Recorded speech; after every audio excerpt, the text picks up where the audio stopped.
നമ്മൾ ഇന്നത്തെ ക്ലാസ്സിൽ നോക്കാൻ പോണത് ബിയറിഷ് ഓർഡർ ബ്ലോക്ക് എന്ന് വെച്ചാൽ എന്താണെന്ന് നോക്കാൻ പോണത്. ഓർഡർ ബ്ലോക്ക് എന്ന കൺസെപ്റ്റിനെ അതിൽ ബുള്ളിഷും ബിയറിഷും എന്ന് പറഞ്ഞിട്ടുണ്ട്. ഓർഡർ ബ്ലോക്ക് 2 ടൈപ്പ് ഉണ്ട്.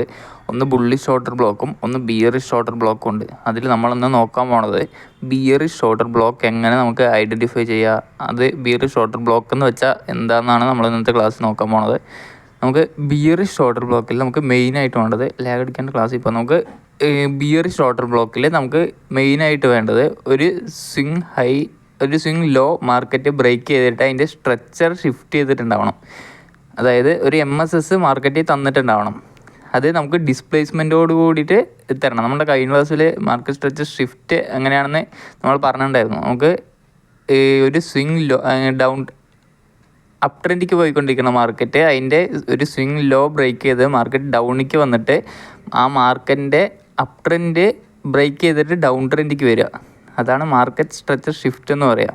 അപ് ട്രെൻഡിലേക്ക് പോയിക്കൊണ്ടിരിക്കുന്ന മാർക്കറ്റ് അതിൻ്റെ ഒരു സ്വിങ് ലോ ബ്രേക്ക് ചെയ്തിട്ട് മാർക്കറ്റ് ഡൗൺ സൈഡിലേക്ക് ഷിഫ്റ്റ് ചെയ്യുക. അതാണ് മാർക്കറ്റ് സ്ട്രക്ചർ ഷിഫ്റ്റ് എന്ന് പറയാം. എന്നിട്ട് ആ ഷിഫ്റ്റ് തരുന്നത് എങ്ങനെ വേണം തരണം എന്ന് വെച്ച് കഴിഞ്ഞാൽ ഒരു ഡിസ്പ്ലേസ്മെൻറ്റോടുകൂടി ഒരു ഷിഫ്റ്റ്. ഓർഡർ ബ്ലോക്ക് എങ്ങനെ ഐഡൻറ്റിഫൈ ചെയ്യാമെന്ന് വെച്ച് കഴിഞ്ഞാൽ, ഇപ്പോൾ ബിയറിഷ് ഓർഡർ ബ്ലോക്ക് ആണെന്ന് വെച്ച് കഴിഞ്ഞാൽ കൺസിക്യൂട്ടീവ് അപ്പ് ക്ലോസ് ക്യാൻഡിൽ. ഇപ്പോൾ ബിയറിഷ് എന്ന് വെച്ച് കഴിഞ്ഞാൽ ഡൗൺ ക്ലോസ് ക്യാൻഡിൽ, മനസ്സിലായോ? അപ്പോൾ consecutive up close candle green candle വരണം കൺസിക്യൂട്ടീവ് ആയിട്ട് 1, 2, 3. അല്ലാണ്ട് ചിലവർ പറയും ലാസ്റ്റ് അപ്പ് ക്ലോസ് ക്യാൻഡിലാണ് ഓർഡർ ബ്ലോക്ക് എന്ന് പറയും. പക്ഷേ ICTൻ്റെ കൺസെപ്റ്റ് വെച്ചിട്ട് ICT തന്നെ പറയുന്ന സാധനമാണ് കൺസിക്യൂട്ടീവ് അപ്പ് ക്ലോസ് ക്യാൻഡിലാണ് order block. Order block theory കണ്ടുപിടിച്ചത് തന്നെ ICT ആണെന്ന് ICTൻ്റെ ഒരിത് അങ്ങനെ നോക്കുകയാണെന്നുണ്ടെങ്കിൽ ICT തന്നെ പറയണതാണ് കൺസിക്യൂട്ടീവ് അപ്പ് ക്ലോസ് ക്യാൻഡിലാണ് നമ്മൾ ഓർഡർ ബ്ലോക്കായിട്ട് കൺസിഡർ ചെയ്യുക.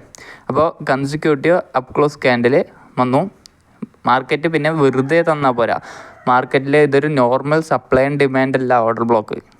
സപ്ലൈ ആൻഡ് ഡിമാൻഡ് എന്ന് വെച്ച് കഴിഞ്ഞാൽ അതിന് ഓർഡർ ബ്ലോക്ക് ആവണം എന്ന് വെച്ച് കഴിഞ്ഞാൽ ഓർഡർ ബ്ലോക്കിന് സ്പെഷ്യലൈസ് ചെയ്യുന്ന കുറച്ച് കാര്യങ്ങളുണ്ട്. അതെന്താണെന്ന് വെച്ച് കഴിഞ്ഞാൽ ഓർഡർ ബ്ലോക്ക് വാലിഡ് ആവണം എന്ന് വെച്ച് കഴിഞ്ഞാൽ അതൊരു FVG വരണം. ഈ ഒരു കൺസിക്യൂട്ടീവ് അപ്പ് ക്ലോസ് ക്യാൻഡിൽ കഴിഞ്ഞിട്ട് ഈ ഒരു ഷിഫ്റ്റ് തരുന്ന അവിടെ ഒരു FVG ഉണ്ടാവണം. FVGയോടുകൂടി മാത്രം ഷിഫ്റ്റ് തന്നാൽ മാത്രമാണ് ഇതിന് നമ്മൾ ഒരു ഹൈ പ്രോബബിലിറ്റി ഓർഡർ ബ്ലോക്കായിട്ട് നമ്മൾ കൺസിഡർ ചെയ്യുള്ളൂ. എന്നിട്ട് വീണ്ടും ഇതിൻ്റെ ഉള്ളിൽ പോകും. ഈ ഓർഡർ ബ്ലോക്കിൻ്റെ ഉള്ളിൽ റിട്രേസ് ചെയ്ത് ടച്ച് ചെയ്യും. എന്നിട്ട് മാർക്കറ്റ് ഡയറക്ഷനിൽ കണ്ടിന്യൂ ചെയ്യും. ഇത് നമുക്ക് റിയൽ ഗ്രാഫിൽ എങ്ങനെ ഐഡൻറ്റിഫൈ ചെയ്യാമെന്ന് നമുക്ക് നോക്കാം. ഓക്കെ, ഇത് ഓർഡർ എങ്ങനെ ഐഡൻറ്റിഫൈ ചെയ്യാമെന്ന് അറിയും. നമ്മൾ higher time frame to lower time frame വേണം. എന്നാലേ നമുക്ക് ഈ സാധാരണ ചിലവർ പറയും ഇപ്പോൾ ഇത് 1 hour ടൈം ഫ്രെയിമാണ്. ഇത് 1 hour ടൈം ഫ്രെയിമാണ് ഞാൻ ഈ കാണിച്ചിരിക്കുന്നത്. ഈ 1 hour ടൈം ഫ്രെയിമിൽ ഒരു ഓർഡർ ബ്ലോക്ക് തന്നു എന്ന് വയ്ക്കും. ഇപ്പോൾ ചിലവർ നിങ്ങൾക്ക് ഈ കോഴ്സ് സെല്ലേഴ്സ് അങ്ങനെ തന്നെ പറയാം. ഇപ്പോൾ ഒരു കോഴ്സ് സെല്ലേഴ്സ് ഈ സാധാരണ ഇപ്പോൾ നമ്മൾ പൈസ കൊടുത്ത് മെൻറ്റർഷിപ്പ് വാങ്ങിക്കാറില്ലേ, അങ്ങനെ വാങ്ങിക്കുന്ന സമയത്ത് അവർ നിങ്ങൾക്ക് 1 hour കാണിച്ചു തരുള്ളൂ. 1 hour ഓർ 50 minutes അങ്ങനെ നിങ്ങൾക്ക് കാണിച്ചു തരാറുള്ളൂ. അതിൽ ഓർഡർ ബ്ലോക്കിൽ കയറിയിട്ട് ഡയറക്റ്റായിട്ട് അവർ പറയും ഡയറക്റ്റായിട്ട് എൻട്രി. അങ്ങനെ ഡയറക്റ്റായിട്ട് എൻട്രി എടുക്കാൻ പറ്റില്ല. അത് നിങ്ങൾക്ക് റിഫൈൻ ചെയ്ത് എൻട്രി എടുക്കുന്നത് എങ്ങനെയാണെന്നുള്ളത് ഞാൻ കാണിച്ചു തരാം. പോയിട്ട് ഇതിപ്പോൾ 1 hour ടൈം ഫ്രെയിമാണ്. 1 hour ടൈം ഫ്രെയിമിലെ കൺസിക്യൂട്ടീവ് അപ്പ് ക്ലോസ് ക്യാൻഡിൽ ഇതിലിപ്പോൾ കണ്ടുപിടിക്കാൻ പറ്റുന്നില്ലല്ലോ. ഇതിലിപ്പോൾ കൺസിക്യൂട്ടീവ് അപ്പ് ക്ലോസ് ക്യാൻഡിൽ എന്ന് പറഞ്ഞാൽ ഇതൊരു ഗ്രീൻ ക്യാൻഡിൽ, ഇതൊരു ഗ്രീൻ ക്യാൻഡിൽ, ഇതൊരു green candle. Before the down move കണ്ടോ, ബിഫോർ ദ ഡൗൺ മൂവ് എങ്ങനെയാണ് ഡൗൺ മൂവ് ആയിരിക്കണേ? ഇത് കണ്ടോ, ഇവിടെ ഒരു FVG ഉണ്ടായിട്ടുണ്ട്. അങ്ങനെ ഒരു ഡൗൺ മൂവ് തന്നില്ലേ. എന്നിട്ട് ഈ ഒരു ബ്ലോക്ക്, ഇതാണ് നമ്മുടെ ഓർഡർ ബ്ലോക്ക്. ഈ 3 ക്യാൻഡിൽ ഈ ഓപ്പണിംഗ് പ്രൈസ് ടു ഈ ക്ലോസ് പ്രൈസ്, വിക്ക് നമ്മൾ എടുക്കില്ല. Opening price to close price, ഈ ക്യാൻഡിലിൻ്റെ ഈ റേഞ്ച് നമ്മൾ മാർക്ക് ചെയ്തിടും. ഈ റേഞ്ച് നമ്മൾ മാർക്ക് ചെയ്തിട്ട് കഴിഞ്ഞാൽ മാർക്കറ്റ് വീണ്ടും റിട്രേസ് ചെയ്ത് ഈ ഓർഡർ ബ്ലോക്കിൽ പോകും. ഈ ഓർഡർ ബ്ലോക്കിൽ പോയി കഴിഞ്ഞാൽ നമ്മൾ പിന്നെ അടുത്ത സ്റ്റെപ്പ് 50 minute ടൈം ഫ്രെയിമിലേക്ക് നമ്മൾ റെഡ്യൂസ് ചെയ്യും മാർക്കറ്റ്. എന്നിട്ട് നമ്മുടെ വേറെ എൻട്രി, എന്നിട്ടാണ് നമ്മുടെ മെയിൻ എൻട്രി മോഡൽ അതിലാണ് നമ്മൾ കൊടുക്കാൻ പോണത്. ഞാൻ കാണിച്ചു തരാം. ഇതിപ്പോൾ ഈ കൺസിക്യൂട്ടീവ് അപ്പ് ക്ലോസ് ക്യാൻഡിൽ ഞാൻ മാർക്ക് ചെയ്ത് ഇപ്പോൾ കാണിച്ചു തരാം. ഇതുണ്ടോ, ഇതാണ് ഓർഡർ ബ്ലോക്ക്. ഈ ഒരു ഓപ്പണിംഗ് പ്രൈസ് ടു ഈ ഒരു closing price consecutive up close candle. Bearish order block എന്ന് വെച്ചാൽ എന്താ, consecutive up close candle before the down move.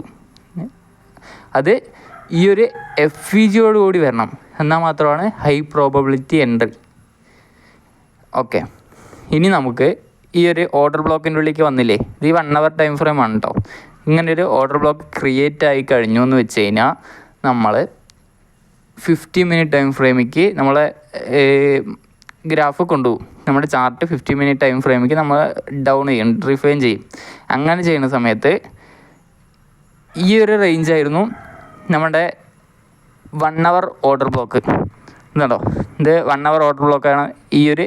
ഈ റേഞ്ച്, ഈ ഒരു ലോ തൊട്ട് ഈ ഒരു ഹൈ വരെ. ഇത് 50 minute റെഡ് ക്യാൻഡിൽ ഉണ്ടാവും, പക്ഷേ 1 hour റെഡ് ക്യാൻഡിൽ ഇല്ല, കൺസിക്യൂട്ടീവ് അപ്പ് ക്ലോസ് ക്യാൻഡിലാണ് അല്ലേ. എന്നിട്ട് മാർക്കറ്റിൽ നമുക്കിനി അടുത്ത വേണ്ടത്, മാർക്കറ്റ് ഒരു ഡിസ്പ്ലേസ്മെൻറ്റോട് ഡൗണിക്ക് വന്നു, എന്നിട്ട് മാർക്കറ്റ് റിട്രേസ് ചെയ്ത് ഓർഡർ ബ്ലോക്ക് ടച്ച് ചെയ്തു. ഓർഡർ ബ്ലോക്ക് ടച്ച് ചെയ്ത് കഴിഞ്ഞത് നമുക്ക് എൻട്രി എടുക്കാൻ പറ്റില്ല. അതിന് നമുക്കിനി എന്ത് വേണം? അതിനാണ് നമ്മൾ മുമ്പത്തെ എപ്പിസോഡ്സിൽ നമ്മൾ പറഞ്ഞു തന്നിട്ടുണ്ടായിരുന്നില്ലേ ഒരു എൻട്രി. ഇപ്പോൾ ബിയറിഷ് മാർക്കറ്റ് സ്ട്രക്ചർ ഷിഫ്റ്റിൽ നമുക്ക് എങ്ങനെ എൻട്രി എടുക്കാമെന്ന് നമ്മൾ കണ്ടുപിടിച്ചിട്ടുണ്ടായിരുന്നില്ലേ. ബിയറിഷ് FVGയിൽ എങ്ങനെ എൻട്രി എടുക്കാൻ നമുക്ക് കണ്ടുപിടിച്ചിട്ടുണ്ടായിരുന്നില്ലേ. അതേപോലെയാണ് നമ്മുടെ എൻട്രി. അതെങ്ങനെയാണെന്ന് വെച്ച് കഴിഞ്ഞാൽ നമുക്കൊരു സ്വിങ് ലോ വേണം. മാർക്കറ്റിൽ ഒരു സ്വിങ് ലോ, ഇതിപ്പോൾ അപ്പ് ട്രെൻഡിലേക്ക് പോയിക്കൊണ്ടിരിക്കുന്ന മാർക്കറ്റല്ലേ, അപ്പ് ട്രെൻഡിലേക്ക് പോയിക്കൊണ്ടിരിക്കുന്ന മാർക്കറ്റ് അതിൻ്റെ സ്വിങ് ലോ ബ്രേക്ക് ചെയ്ത് മാർക്കറ്റ് അതിൻ്റെ സ്ട്രക്ചർ ഷിഫ്റ്റ് ചെയ്യണം. എന്നിട്ട് അടുത്ത സ്റ്റെപ്പ് അതാ അതിൻ്റെ FVG കണ്ടോ, കാണാൻ പറ്റുന്നുണ്ടോ? ഈ ഒരു FVGൻ്റെ ഉള്ളിലേക്ക് പോയിട്ട് മാർക്കറ്റിൻ്റെ ഡയറക്ഷനിലേക്ക് കണ്ടിന്യൂ ചെയ്യും. ഇത് ഇത്രേ ഉള്ളൂ. ഈ സാധനത്തിനാണ് ഈ വേറെയുള്ള ട്രേഡേഴ്സും ബാക്കിയുള്ള എല്ലാവരും വളരെ കോംപ്ലിക്കേറ്റഡ് ആയിട്ട് നിങ്ങൾക്ക് കാണിച്ചു തരുന്നത്. ഇത് ഇത്ര സിമ്പിളാണ്. നിങ്ങൾക്ക് ട്രേഡിങ് സക്സസ്ഫുൾ ആവണം എന്ന് വെച്ച് കഴിഞ്ഞാൽ നിങ്ങൾ എത്രയും കാര്യങ്ങൾ സിമ്പിളായിട്ട് കാണാൻ നോക്കണം, എന്നാൽ മാത്രമേ നിങ്ങൾക്ക് പ്രോഫിറ്റബിൾ ആവാൻ പറ്റുള്ളൂ. ഇതിനെയൊക്കെ ഈ ഓർഡർ ബ്ലോക്ക് തിയറിനെയൊക്കെ നിങ്ങൾക്ക് ഭയങ്കര കോംപ്ലിക്കേറ്റഡ് ആയിട്ട് വെക്കേണ്ട കാര്യമൊന്നുമല്ല. ഈ സാധനം മനസ്സിലായില്ലേ? ഈ ഒരു സ്വിങ് അപ്പ് ട്രെൻഡിലേക്ക് പോയിക്കൊണ്ടിരിക്കുന്ന മാർക്കറ്റ് ഈ ഒരു സ്വിങ് ലോ ബ്രേക്ക് ചെയ്ത് ഡൗണിക്ക് ഡിസ്പ്ലേസ്മെൻറ്റോടുകൂടി വന്നു. അത് കഴിഞ്ഞ് ഈ ഒരു FVG ടച്ച് ചെയ്തു, നമ്മൾ എൻട്രി എടുത്തു. നമ്മുടെ സ്റ്റോപ്പ് ലോസ് അപ്പോൾ എവിടെ കൊണ്ടുവയ്ക്കും? ഈ ഹൈയിൽ കൊണ്ടുവയ്ക്കും. എന്നിട്ട് നമ്മുടെ ടാർഗറ്റ് എന്തടിക്കും? ഇത് ഫസ്റ്റ് ടാർഗറ്റ് ഈ ഒരു ഏറ്റവും ഡൗണിലത്തെ ലോ, സെക്കൻഡ് ടാർഗറ്റ്, പിന്നെ അതിൻ്റെ അടിയിലുള്ള വേറെ ലോ. അതിന് നിങ്ങൾക്ക് കാണിച്ചു തരാം. ഇതിപ്പോൾ നമുക്ക് വേണ്ടത് ഇതിനുണ്ട്. ഫസ്റ്റ് മാർക്കറ്റ് ഒരു അപ്പ് ട്രെൻഡിലേക്ക് പോയിക്കൊണ്ടിരിക്കണം. മാർക്കറ്റ് അതിൻ്റെ സ്വിങ് ലോ ബ്രേക്ക് ചെയ്തിട്ട് ഡിസ്പ്ലേസ്മെൻറ്റോടുകൂടി അടിക്ക് വരണം. മാർക്കറ്റ് സ്ട്രെച്ച് ഷിഫ്റ്റ് ഉണ്ടാവണം. ഓക്കെ, നമ്മൾ എന്തായിരുന്നു പറഞ്ഞുകൊണ്ടിരുന്നത്? 1 hour നമ്മൾ OB ഐഡൻറ്റിഫൈ ചെയ്തു. അത് കഴിഞ്ഞിട്ട് 50 minute റിഫൈൻ ചെയ്തു. മാർക്കറ്റ് ആ OB ടച്ച് ചെയ്തിട്ട് വേണം കേട്ടോ നിങ്ങൾ 50 minute റിഫൈൻ ചെയ്യണമെങ്കിൽ. മാർക്കറ്റ് ആ OB ടച്ച് ചെയ്ത് കഴിഞ്ഞാൽ 50 minute റിഫൈൻ ചെയ്തു. നമ്മുടെ ചാർട്ട് 50 minute റിഫൈൻ ചെയ്ത് കഴിഞ്ഞാൽ 50 minute നമ്മളൊരു മാർക്കറ്റ് സ്ട്രെച്ചർ ഷിഫ്റ്റ് കണ്ടുപിടിക്കണം. ഡൗൺ സൈഡിലേക്ക് മാർക്കറ്റ് സ്ട്രെച്ചർ ഷിഫ്റ്റ് നമ്മൾ കണ്ടുപിടിച്ച് കഴിഞ്ഞു. അത് കണ്ടുപിടിച്ച് കഴിഞ്ഞാൽ നമുക്ക് വേണ്ടത് ഒരു FVG വേണം. FVG ടച്ച് ചെയ്യുമ്പോൾ എൻട്രി. ഓക്കെ, നമുക്ക് ആദ്യം എന്താ വേണ്ടത്? ഒരു ലോ മാർക്കറ്റ് ബ്രേക്ക് ചെയ്തിട്ട് MSS ക്രിയേറ്റ് ചെയ്യണം വിത്ത് FVG കേട്ടോ. FVG വേണം, അതും കൂടി ജസ്റ്റ് ഓർത്ത് വെക്കണം. FVG വേണം. അപ്പ് ട്രെൻഡിലേക്ക് പോയിക്കൊണ്ടിരിക്കണം മാർക്കറ്റ് അതിൻ്റെ ഒരു സ്വിങ് ലോ ബ്രേക്ക് ചെയ്തിട്ട് MSS ക്രിയേറ്റ് ചെയ്യണം. എന്നിട്ട് അടുത്ത സ്റ്റെപ്പ് വേണ്ടത് FVGൻ്റെ ഉള്ളിലേക്ക് മാർക്കറ്റ് പോകുന്ന സമയത്ത് നമ്മൾ എൻട്രി എടുക്കണം. നമ്മുടെ സ്റ്റോപ്പ് ലോസ് ഈ ഒരു ഹൈറ്റ് മേലെ ആയിരിക്കണം. ഇവിടെ നമ്മൾ എൻട്രി എടുക്കും. നമ്മുടെ ടാർഗറ്റ് ലോ ഇതാക്കണ്ടോ? ഇതാണ് നമ്മുടെ, ഞാൻ സൂം ഔട്ട് ചെയ്ത സാധനമാണ്. ഇത് എത്ര ലോങ് ടാർഗറ്റുകളൊക്കെ അടിച്ചിരിക്കണം നോക്കൂ. ഈ ഒരു ഇവിടെ ലോ കണ്ടോ, ഇവിടം വരെ മാർക്കറ്റ് അടിച്ചിട്ടുണ്ട്. ഇതാണ് ഹൈ പ്രോബബിലിറ്റി ഓർഡർ ബ്ലോക്ക് കണ്ടുപിടിക്കേണ്ട നമ്മുടെ techniques. Higher time frame to lower time frame. Higher time ഫ്രെയിമിൽ നമ്മൾ ഓർഡർ ബ്ലോക്ക് ഐഡൻറ്റിഫൈ ചെയ്തിട്ട് അത് റിഫൈൻ ചെയ്തിട്ട് നമ്മൾ ലോവർ ടൈം ഫ്രെയിമിൽ വേണം എൻട്രി എടുക്കാൻ. ഓക്കെ, നമ്മളതിന് അടുത്ത ക്ലാസ്സിൽ ബുള്ളിഷ് ഓർഡർ ബ്ലോക്ക് എന്താണെന്ന് നോക്കാം. ഇതിപ്പോൾ നമ്മൾ ബിയറിഷ് ഓർഡർ ബ്ലോക്ക് അല്ലേ നോക്കിയിട്ടുണ്ടായിരുന്നത്. ഇനി അടുത്ത ക്ലാസ്സിൽ ബുള്ളിഷ് ഓർഡർ ബ്ലോക്ക് എന്താണെന്ന് വെച്ചാൽ നമുക്കത് നോക്കാം. ഓക്കെ.